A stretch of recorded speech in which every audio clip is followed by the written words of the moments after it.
नमस्कार, आप सभी का स्वागत है अमित प्रताप क्लासेस में।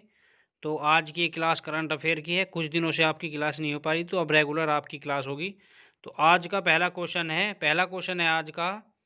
पूर्व राष्ट्रपति डॉक्टर एपीजे अब्दुल कलाम के जीवन पर लिखी गई 40 years with Abdul Kalam untold story शीर्षक किताब का विमोचन किसने किया? बताओ कि 40 years with Abdul Kalam untold story शीर्षक किताब का विमोचन किसने किया? तो ये किसने किया, बताओ ये किसने किया? जो पूर्व राष्ट्रपति एपीजे अब्दुल कलाम है, उनके जीवन पर लिखी गई ये किताब है। ठीक है, तो ये किसने किया? ये किया है, विमोचन किसने किया? विमोचन किया है एम वेंकैया नायडू। ठीक है, एम वेंकैया नायडू के द्वारा इस किताब का विमोचन किया गया है। M Venkaiah M Venkaiah M Venkaiah Naidu. ठीक है, एम वेंकैया नायडू के द्वारा इसका जो है एम वेंकैया नायडू के द्वारा क्या इसका जो है विमोचन किया गया। ठीक है, तो एम वेंकैया नायडू के द्वारा इसका विमोचन किया गया। अगला क्वेश्चन है माउंट एवरेस्ट की नई गणना के अनुसार उसकी ऊंचाई क्या है? तो माउंट एवरेस्ट की जो ऊंचाई नई गणना के अनुसार क्या है? माउंट एवरेस्ट की जो ऊंचाई है नई गणना के अनुसार क्या है? तो माउंट एवरेस्ट की ऊंचाई क्या है नई? तो माउंट एवरेस्ट की नई ऊंचाई है 8848.86 मीटर। ठीक है, तो माउंट एवरेस्ट की नई गणना के उस अनुसार जो है ये है उसकी ऊंचाई।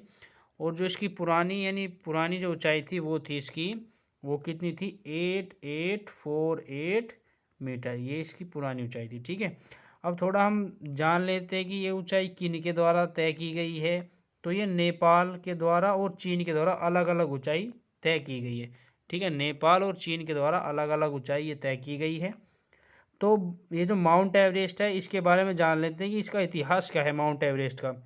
तो माउंट एवरेस्ट का इतिहास ये है कि 1994 में सर्वेयर सर 1900 नहीं सॉरी माउंट एवरेस्ट 1865 में जो थे लॉयल जियोग्राफर सोसाइटी के एक होते थे सदस्य, जिनके नाम पर ये नाम रखा गया। ठीक है, तो जो था BSGI, उन्होंने अपने जॉर्ज स्टीवन का सीनियर यानी जो जॉर्ज एवरेस्ट थे, जॉर्ज एवरेस्ट। ठीक है, जॉर्ज एवरेस्ट जो थे वो किसके सीनियर थे? वो एक जो अधिकारी हैं उसके सीनियर थे जॉर्ज एवरेस्ट। तो उन्होंने अपने अधिकारी के नाम पर माउंट एवरेस्ट का नाम रख दिया। तो उन अधिकारी का नाम था एडम वोक करके एक अधिकारी थे। उन्होंने अपने जो सीनियर का नाम अपने सीनियर का नाम के नाम पर माउंट एवरेस्ट का नाम रखा। उनके सीनियर का नाम था जॉर्ज एवरेस्ट। तो जॉर्ज एवरेस्ट के नाम पर इन्होंने माउंट एवरेस्ट का नाम रखा। ठीक है, माउंट एवरेस्ट का नाम रखा, जो कि माउंट एवरेस्ट का नाम रखा गया। ठीक है, जॉर्ज एवरेस्ट के नाम पर माउंट एवरेस्ट का नाम रखा गया। जो पुरानी इसकी ऊंचाई थी वो थी 8848 मीटर, और जो नई ऊंचाई है वो है 8848.86 मीटर। ये चीन और नेपाल के द्वारा अलग अलग ऊंचाई तय की गई है। ठीक है, अगला क्वेश्चन है 2024 में पेरिस ओलंपिक में कौन सा नृत्य रूप अपना ओलंपिक आगाज करेगा? 2024 में पेरिस ओलंपिक में कौन सा नृत्य रूप अपना ओलंपिक आगाज करेगा? तो कौन सा नृत्य है ये? तो ये नृत्य है ब्रेक डांस। ये नृत्य है ब्रेक डांस एक डांस है। तो ये जो डांस होता है, ये जो डांस होती इस तरह का होता है कि अपना जो सिर है वो धरती में लगाओ और उसे चारों तरफ एक गोल चक्कर से, मतलब गोल गोले की भांति घूमो। ठीक है, सिर को धरती से लगाओ और गोले की भांति घूमो। तो इस तरीके का डांस होता है। ये पेरिस ओलंपिक में ये नृत्य जो है आगाज करेगा। तो अगला क्वेश्चन क्या है? अगला क्वेश्चन है कि विश्व आर्थिक मंच 2021 की मेजबानी कौन सा देश करेगा, यानी कौन सा राष्ट्र करेगा? तो विश्व आर्थिक मंच की जो बैठक होती है वो हर साल होती है दावोस में, यानी स्विट्जरलैंड के जो देश है, स्विट्जरलैंड एक देश है, उसके शहर दावोस में इसकी बैठक होती है। लेकिन जो बैठक जो फिलहाल है वो 2021 में कौन करेगा? वो करेगा सिंगापुर। तो सिंगापुर करेगा 2021 में। ठीक है, सिंगापुर करेगा 2021 में। ठीक है, सिंगापुर 2021 में करेगा। और जो विश्व आर्थिक मंच है, वे विश्व आर्थिक मंच यानी विश्व आर्थिक मंच को कहते हैं वर्ल्ड इकोनॉमिक फोरम। इसकी जो शुरुआत हुई थी वो 1971 में इसकी शुरुआत की गई थी। इसके फाउंडर कौन है? इसके फाउंडर है क्लोस क्लोसचेव, क्लोसचेव इसके फाउंडर हैं। इसका जो हेडक्वार्टर है वो कोलोंजी स्विट्ज़रलैंड, ठीक है, कोलोंजी स्विट्ज़रलैंड में इसका हेडक्वार्टर है, ठीक है, कोलोंजी स्विट्ज़रलैंड में इसका हेडक्वार्टर है। तो कोविड-19 के कारण जो है ये जो बैठक थी ये स्विट्ज़रलैंड के दावोस में ना होकर सिंगापुर में कराई गई, ठीक है। तो ये सिंगापुर में कराई गई, ठीक है। तो अगला क्वेश्चन है आपका, अगला क्वेश्चन है कि हाल ही में चल रहे भारत मोबाइल कांग्रेस 2020 की थीम क्या है, बताओगी। 2020 जो भारत मोबाइल कांग्रेस है इसकी थीम है, इसकी थीम है इंक्लूसिव, इसकी थीम है इंक्लूसिव इनोवेशन, स्मार्ट सिक्योर और सस्टेनेबल, ठीक है, स्मार्ट सिक्योर और सस्टेनेबल इसकी थीम है। इसकी थीम क्या है, inclusive innovation smart secure sustainable इसकी थीम है, ठीक है, इसकी थीम ये है, ठीक है।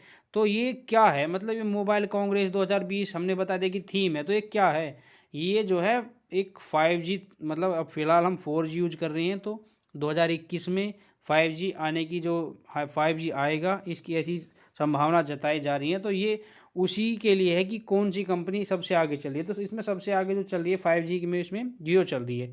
तो ये इसीलिए भारतीय मोबाइल कांग्रेस की थीम रखी गई है, ठीक है। अगला क्वेश्चन है कि अंतर्राष्ट्रीय भ्रष्टाचार निरोधक दिवस हर साल मनाया जाता है, कब मनाया जाता है ये अंतर्राष्ट्रीय भ्रष्टाचार निरोधक दिवस, ये मनाया जाता है 9 दिसंबर को, ये हर साल मनाया जाता है, ठीक है। जो ये थीम है, ये थीम क्या है, यानी अंतर्राष्ट्रीय जो थीम है ये अंतर्राष्ट्रीय भ्रष्टाचार निरोधक की, इसकी 2020 की थीम है, 2020 की थीम है यूनाइटेड, 2020 की थीम है यूनाइटेड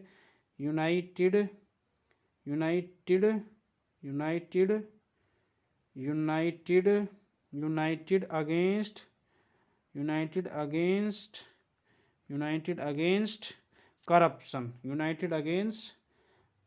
ठीक है ना, यूनाइटेड अगेंस्ट करप्शन, ठीक है, यूनाइटेड अगेंस्ट करप्शन इसकी थीम है, ठीक है।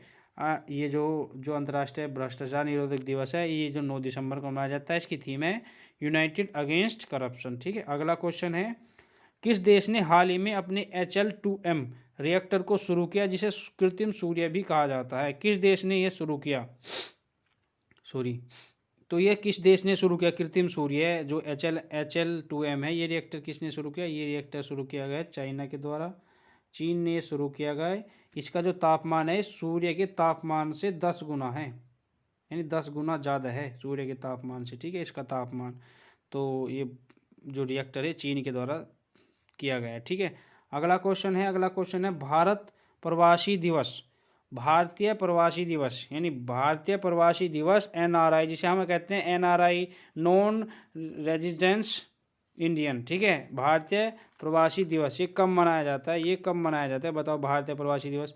तो ये मनाया जाता है भारतीय प्रवासी दिवस 9 जनवरी, ठीक है, भारतीय प्रवासी दिवस मनाया जाता है 9 जनवरी, ठीक है। ये कब क्यों मनाया जाता है, क्योंकि इसी दिन गांधी जी दक्षिण अफ्रीका से भारत आए थे, ठीक है, तो ये इसी के मनाया जाता है। तो अगला क्वेश्चन है शेख सबा खालिद अल अहमद अल सबा को फिर से कहाँ का प्रधानमंत्री नियुक्त किया गया है, शेख सबा अल खालिद अल अहमद अल सबा को फिर से कहाँ का प्रधानमंत्री नियुक्त किया गया है। तो ये प्रधानमंत्री कहाँ का नियुक्त किया गया, ये क्यों किया गया है इन्हें, कुवैत का, ठीक है, कुवैत का इन्हें प्रधानमंत्री नियुक्त किया गया है। कुवैत की राजधानी क्या है, कुवैत की राजधानी बताओ। तो कुवैत की राजधानी है कुवैत सिटी कुवैत की राजधानी है, ठीक है, कुवैत सिटी कुवैत की राजधानी। और मुद्रा यहाँ की क्या है, मुद्रा है यहाँ की कुवैती दिनार यहाँ की मुद्रा है, ठीक है, कुवैती दिनार यहाँ की मुद्रा है, ठीक है। तो ये जो हैं ये हैं कुवैत के प्रधानमंत्री, कुवैत की राजधानी कुवैत सिटी है, मुद्रा है कुवैती दिनार, ठीक है। अगला क्वेश्चन है, हाल ही में किसने रविंद्रनाथ टैगोर साहित्य पुरस्कार 2020 जीता। तो बताइए कि हाल ही में किसने रविंद्रनाथ टैगोर साहित्य पुरस्कार 2020 जीता। ये जीता है राजकमल झा, ठीक है, ये किसने जीता है? 2020 का रविंद्रनाथ टैगोर साहित्य पुरस्कार ये किसने जीता है? ये जीता है राजकमल राजकमल राजकमल झा, यानी राजकमल झा जो एडिटिंग चीफ यानी एडिटिंग का काम करते हैं किसमें? इंडियन एक्सप्रेस में, इंडियन एक्सप्रेस में, ठीक है, इंडियन एक्सप्रेस में ये एडिटिंग का इनका काम है, ठीक है। तो राजकमल झा को नियुक्त किया गया, यानी जो पुरस्कार दिया गया है ये रविंद्रनाथ टैगोर साहित्य पुरस्कार दिया गया है, ठीक है। अगला क्वेश्चन है पिक्सल ने इसरो के साथ एक समझौते पर हस्ताक्षर किए हैं, इसके तहत वह कौन सा उपग्रह लॉन्च करेगा? पिक्सल यानी पिक्सल एक प्राइवेट स्पेस कंपनी है, जैसे कि स्पेस एक्स है, ऐसे ही ये पिक्सल है, इंडिया जो भारतीय अंतरिक्ष कंपनी है ये, ठीक है। तो ये कौन सा उपग्रह लॉन्च करेगा? तो ये कौन सा उपग्रह लॉन्च करेगा? ये करेगा रिमोट सेंसिंग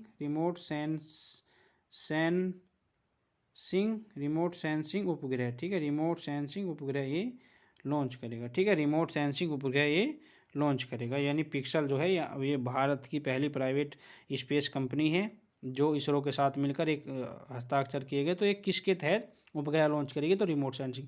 इसमें जो लॉन्च व्हीकल होगा वो लॉन्च व्हीकल कौन सा होगा? वो लॉन्च व्हीकल होगा PSLV polar satellite launch vehicle, polar satellite launch vehicle, ठीक है, पोलर सैटेलाइट लॉन्च व्हीकल इसमें जो यूज होगा। अगला क्वेश्चन है यूएन मतलब यूनाइटेड नेशन, संयुक्त राष्ट्र है, WMO यानी वर्ल्ड मेट्रोलॉजी ऑर्गेनाइजेशन, विश्व मौसम संगठन, इसकी यानी इसका हिंदी में नाम होगा संयुक्त राष्ट्र विश्व मौसम संगठन की ग्लोबल क्लाइमेट 2020 रिपोर्ट के अनुसार 2016 के बाद दूसरा सबसे गर्म वर्ष कौन सा रहा? 2016 के बाद दूसरा सबसे गर्म वर्ष कौन सा रहा? तो दूसरा सबसे गर्म वर्ष रहा 2020, ठीक है, 2020 दूसरा सबसे गर्म वर्ष रहा 2016 के बाद, ठीक है। तो इसके जो निदेशक हैं, महानिदेशक हैं, वे हैं पैट्रीरी इसके निदेशक हैं पैट्रीरी तारस करके, ठीक है, पैट्रीरी तारस करके इसके निदेशक हैं, ठीक है। तो ये जो मौसम जो गर्मी है उससे रिलेटेड है ये क्वेश्चन, ठीक है। इसका जो है UN यानी संयुक्त राष्ट्र विश्व मौसम संगठन की ग्लोबल रिपोर्ट के अनुसार 2016 के बाद दुनिया का यानी दूसरा सबसे गर्म वर्ष कौन सा रहा? तो ये गर्म वर्ष रहा 2020, क्योंकि ये CO2 बढ़ रही है, इसके कारण गर्मी हो रही है, ग्लेशियर पिघल रहे हैं, तो ये जो थोड़ा मौसम से संबंधित है, ठीक है क्वेश्चन, ये इंपॉर्टेंट क्वेश्चन है, ऐसे क्वेश्चन एग्जाम में आखिरकार आ जाते हैं, ठीक है। अगला क्वेश्चन है PM नरेंद्र मोदी ने आगरा में मेट्रो रेल प्रोजेक्ट के निर्माण कार्य का उद्घाटन 7 दिसंबर 2020 को किया। इस प्रोजेक्ट की लागत क्या है? बताओ इस प्रोजेक्ट की लागत क्या है? PM नरेंद्र मोदी ने आगरा में मेट्रो रेल प्रोजेक्ट के निर्माण का जो है उद्घाटन किया, निर्माण कार्य का। इस प्रोजेक्ट की लागत है 8379.62 करोड़, ठीक है, 1 करोड़, ठीक है, 8379.62 करोड़ इसकी जो लागत है।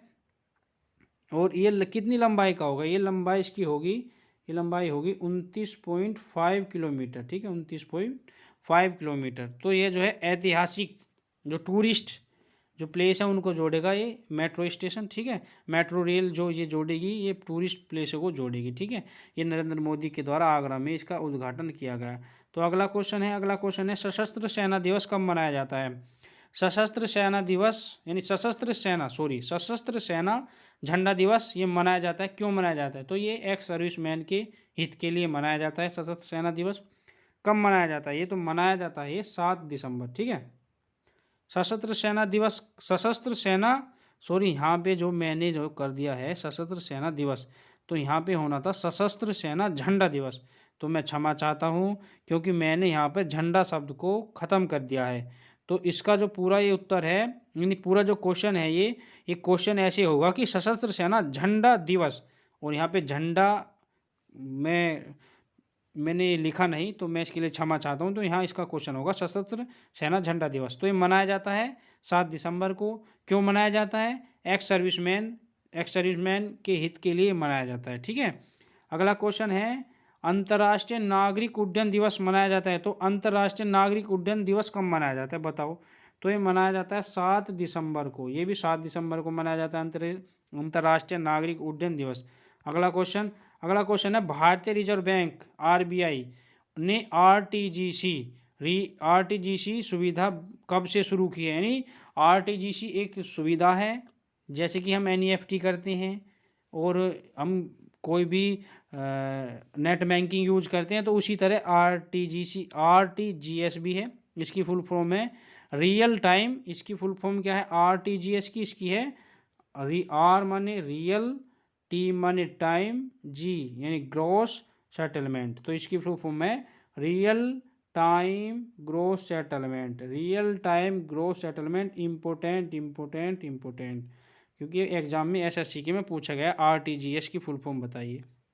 तो ये जो है आरटीजीसी ये 24/7 कब से शुरू होगा, यानी कब से ये 24 यानी 24 घंटे 7 दिन ये जो लागू रहेगा। तो ये कब से शुरू होगा, ये होगा 14 दिसंबर से, ठीक है 14 दिसंबर से शुरू होगा। तो अगला क्वेश्चन है नहीं, तो ये क्वेश्चन लिखा नहीं गया मेरे पे। तो ये क्वेश्चन है कि जो 2020 में जो वर्ड है ईयर ऑफ द वर्ड यानी ईयर इन सर्च, इसका उत्तर यानी ये क्वेश्चन कैसे बनेगा कि ईयर इन सर्च यानी कौन सा शब्द 2020 में सबसे ज़्यादा बार सर्च किया गया है। क्वेश्चन है कि सबसे ज़्यादा बार 2020 में सर्च किया जाने वाला शब्द, तो सबसे ज़्यादा बार सर्च किया जाने वाला शब्द है आईपीएल। इम्पोर्टेंट है ये भी, ठीक है इम्पोर्टेंट, आईपीएल जो है ये सर्च किया गया है। तो आपको ये क्लास कैसी लगी इसके बारे में हमें कमेंट करें, लाइक करें, अगर आपको ये क्लास अच्छी लगी शेयर करें, और अगर आप ऐसी ही वीडियो रोज़ाना आप देखना चाहते हैं, जो कि ये जो क्लास हैं जो ये ली जा रही हैं ये एनटीपीसी और आने वाले ग्रुप डी एग्ज़ामों के लिए बहुत ज़्यादा इम्पोर्टेंट है। तो चैनल को लाइक शेयर और सब्सक्राइब करें ताकि आगे भी आपको ऐसी वीडियो मिलती रहें। तो इसी के साथ जय हिंद, जय भारत, धन्यवाद।